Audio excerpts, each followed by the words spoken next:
आइए तो आज आपको इंदिरा गांधी से संबंधित एक बहुत बड़ी खबर बता रहे हैं जो कभी आपने सुना नहीं होगा। नेहरू की वसीयत के खिलाफ जाकर इंदिरा गांधी ने हिंदू रीति रिवाज से किया था पिता का अंतिम संस्कार।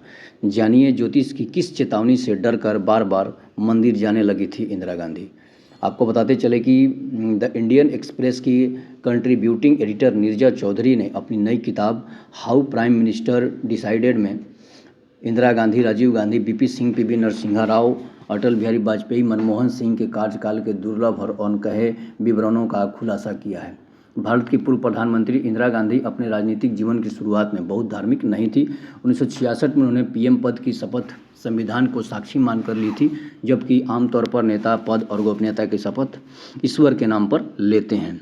इंदिरा गांधी के पिता नेहरू अज्ञेयवादी थे। उनकी मां कमला नेहरू एवं अत्यंत धार्मिक महिला थी। इंदिरा अपने जीवन में विभिन्न समयों पर इन दोनों से प्रभावित रही हैं।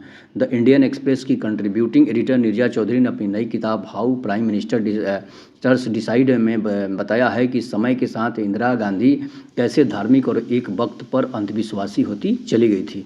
इंदिरा गांधी का हिंदूकरण 1964 में इंदिरा नेहरू की मृत्यु हुई तो उनका अंतिम संस्कार हिंदू रीति रिवाज से किया गया था, जबकि नेहरू ने अपनी वसीयत में धार्मिक अंत्येष्टि न करने का स्पष्ट निर्देश दिया था। लेकिन इंदिरा ने नेहरू के वसीयत के विपरीत जाकर फैसला लिया था। वह जानती थी कि वह अपने पिता की इच्छाओं की अवहेलना कर रही है, लेकिन राजनेताओं और धार्मिक नेताओं ने उन्हें आश्वस्त किया कि भारत के लोग नेहरू के लिए गैर धार्मिक अंतिम संस्कार को स्वीकार नहीं करेंगे। संजय के लिए ज्योतिष ने दी थी चेतावनी। नीरजा चौधरी ने अपनी किताब में अनिल बाली, मोहन मिकिन समूह के कपिल मोहन के भतीजे के एक बयान को उद्धृत किया है। मेरी समझ यह थी कि इंदिरा गांधी ने वास्तव में अपने बेटे संजय गांधी के लिए इस धर्म कर्म की ओर रुख किया था। ये तब की बात है जब आपातकाल के बाद सत्ता से बाहर थी। एक ज्योतिषी ने उन्हें चेतावनी दी थी कि संजय की कुंडली में जीवन रेखा कम हो गई है। इस चेतावनी ने 1977 के बाद इंदिरा गांधी के लगातार मंदिर जाने में बड़ा योगदान दिया। वह संजय की सुरक्षा को लेकर अत्यधिक धार्मिक होने लगी थी। ज्योतिष के कहने पर बदल दिया था पार्टी का चुनाव चिन्ह। किताबों में दावा किया गया है कि इंदिरा ने आपातकाल के दौरान भी ज्योतिषियों से परामर्श लिया था, लेकिन आपातकाल के बाद 1977 में सत्ता से बाहर होने के बाद वह जुनूनी भाव से छोटे बड़े मंदिरों का दौरा करने लगी थी।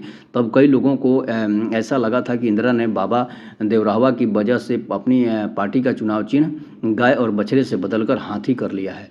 वह एक सिद्ध जोगी थे जो पूर्वी यूपी में सरजू नदी के तट पर 12 फुट ऊंचे लकड़ी के मंच पर रहते थे।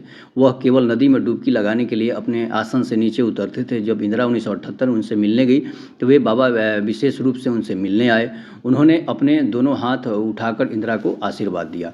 आनंदमयी माँ ने उन्हें एक दुर्लभ एक मुखी रुद्राक्ष दिया था।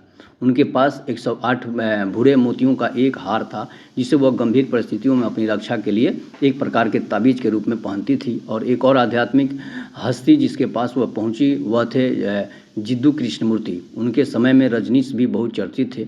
दिल्ली का छतरपुर मंदिर इंदिरा के कार्यकाल के दौरान ही बनाया गया था। धीरेन्द्र ब्रह्मचारी को उनके दरबार में संरक्षण मिला और उन्होंने उन्हें योग सिखाया। इंदिरा के घर पर एक छोटा सा पूजा कक्ष था।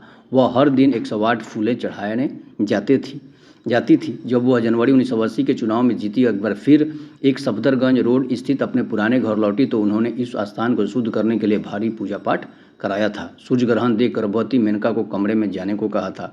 साल 1980 में 16 फरवरी को सूर्य ग्रहण लगा था। इंदिरा ने गर्भवती मेनका को अपने कमरे में जाने के लिए कहा। ग्रहण को गर्भस्थ शिशु के लिए अशुभ माना जाता था। नीरजा चौधरी लिखती है कि इंदिरा की दोस्त पुपुल जयकर उन्हें इस तरह अंधविश्वासी होता देख परेशान थी।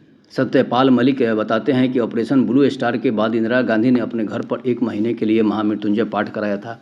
अरुण नेहरू ने मुझे व्यक्तिगत रूप से यह बताया था। उन्हें डर था कि उनकी हत्या हो सकती है। करण सिंह पुष्टि करते हैं कि इंदिरा गांधी बहुत धार्मिक थी। वह अलग अलग दिनों में धार्मिक कारणों से अलग अलग रंग की साड़ियाँ भी पहनती थी। तो ये थी इंदिरा गांधी से जुड़ी एक बहुत बड़ी खबर, जो कि इंदिरा गांधी धार्मिक थी। जैसे लोग कहते हैं कि नास्तिक थी, उन लोगों के लिए उन लोगों के मुंह पर ये तमाचा है। इंदिरा गांधी हमेशा पूजा पाठ में विश्वास करती थी और वही घटना हुआ जो साधु संतों ने उन्हें बताया था। तो ऐसे मामलों में आपको क्या करना है, आप क्या करेंगे? भगवान पर विश्वास करना बहुत ज़रूरी होता है। इसलिए आप भगवान पर विश्वास करते हुए कोई काम करें, भगवान को साक्षी माने। तब तक के लिए नमस्कार। जय हिंद, जय भारत, जय श्री राम।